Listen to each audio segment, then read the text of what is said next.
Guys, welcome back to the channel. Today's video is going to be on this new Tacoma I just picked up, and I just did a couple of mods to it, so I'm going to kind of go for the clicks on the SR5 access cab and how I made it look like a TRD off-road. But I'm not trying to cheat.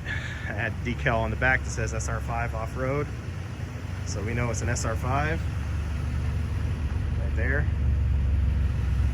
And the only thing I did to it, this is the factory lift, this is the the factory height, I should say. Only thing I did to it, TRD off-road wheels with the OEM Goodyear Wrangler with Kevlar tires. I love this package on these trucks. The Toyota engineers did it right, they designed it right.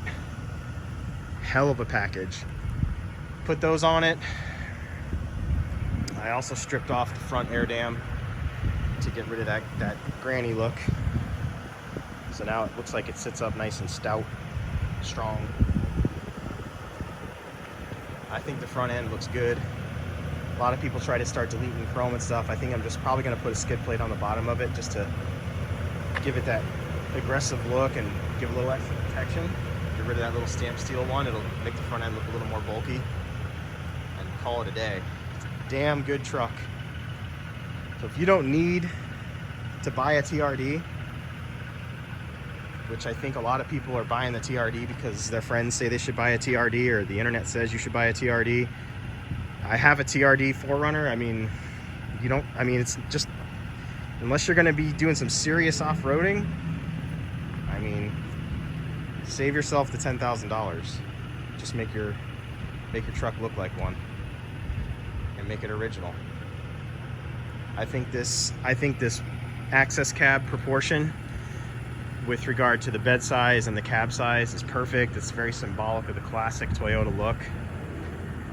You actually have a usable bed, which if you follow my channel for any given length of time, I'm a big champion of usable space and cabs getting bigger and bigger and beds getting smaller and smaller.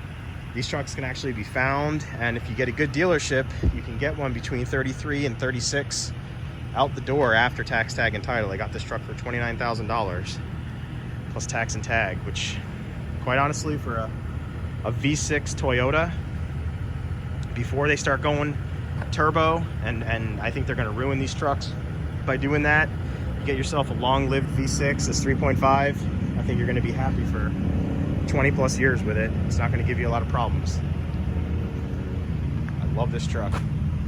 I've had the Tacoma, I've had a 2006 Tacoma pre-runner. I hated it. It didn't have enough room in the cab.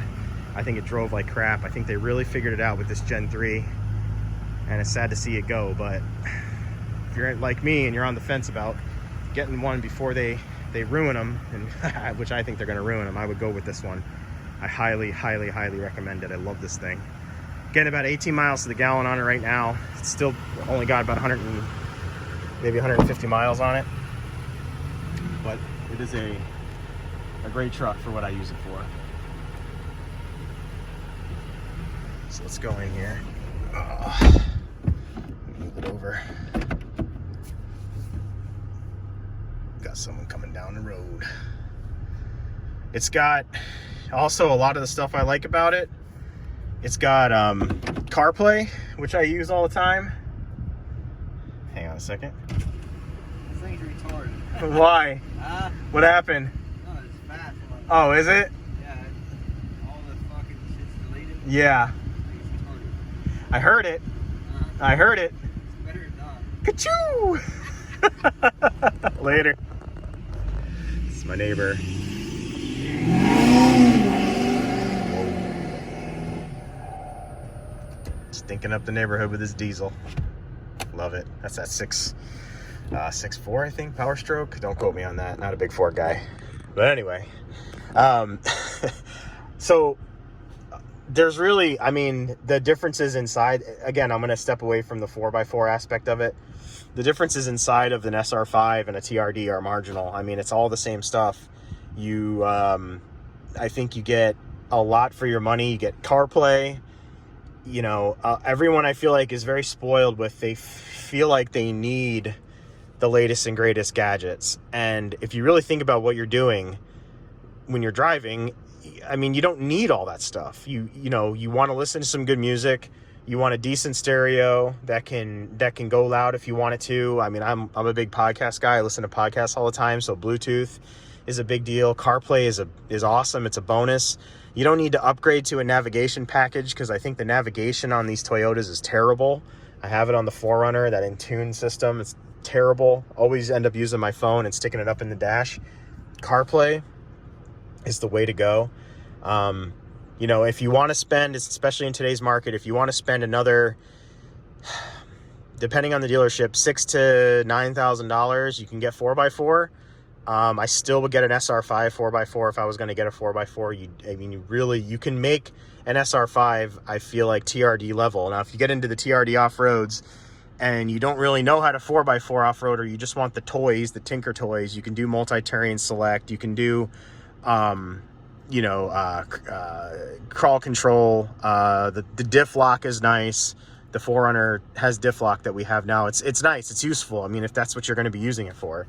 But for me, for a daily driver, for a lumber hauler, you know, just, I don't need to spend that kind of money. That's just personal taste. And don't let the internet convince you that you need to have that and you can't be happy without it. It's really silly. I mean, there's just too many YouTube videos of guys just pumping this TRD stuff that you gotta have this and that. You gotta have these features, and you need the car to whistle to you and give you a massage while you're driving. I mean, it's a truck. It's got, the reason also I went SR5 is I love the steering wheel in the 4Runner, and this has that leather wrap steering wheel, which is, I mean, think about what you're doing the whole time you're driving. You're holding the steering wheel. So this to me is worth the upgrade because it's comfortable. It's not going to get worn out. It really wears into your hand. It's got a good feel. Everything on the truck has good action. The turn signal stalks, good action. The gauges are easy to read.